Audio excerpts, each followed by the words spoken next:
থাকে না, পর্বতে থাকে না, থাকে আপনার পুটকির ভিতর কিটকিট করে কামড়ায়। নতুন বইয়ের জ্বালাতন, হাঁস মুরগির মতন। আমার একটি মাত্র কিউব খাবেন, যদি না সারে আপনার পুটকির জাতি না। কৃমির ওষুধ আছে, সবই লাগবে। আপনার কি লাগবে? ওষুধ লাগবে। কৃমির ওষুধ লাগবে। কার জন্য? আমার বউয়ের জন্য।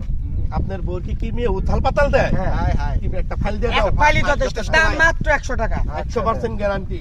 ভাই এক সপ্তাহ খাইবেন একেবারে ফুল গ্যারান্টি। এই ধরেন আপনার 100 টাকা। ভাই আর কি কোনো সমস্যা আছে বাড়িতে কোনো? বাড়িতে ইন্দুরের সমস্যা। ভাই এরকম হয় না, আপনার বউ লিয়ে কিনে নিয়ে আইছেন পেটিকোট, বউ কাইটটা বানাইছে ইন্দুরে। বিশ্বরূপ। বরাবর কাটি নেন না, কাটি টাকা নেন 100 টাকা দিয়ে দাও। 100 টাকা দিয়ে দাও পারবে। কাটিস না তুই। ভাই হ্যাঁ। আপনার বাড়িতে কি এরকম হয় না যে বউ লিয়ে নিয়ে আইছেন পেটিকোট, ইন্দুর কাইটা বানাইছে বিশ্বরূপ? বিশ্বরূপ। হ্যাঁ হ্যাঁ। আমার কাছ থেকে হায়, হায়। একটা ফাইল নিবেন ভাই, এই এক ফাইলে ঘরের ইঁদুরের জ্বালাতন সব ক্লিয়ার হয়ে দেবো, কোনো ইঁদুরের জ্বালাতন থাকবো না। লাফিয়ে নিয়ে যান। লাফিয়ে মরবো।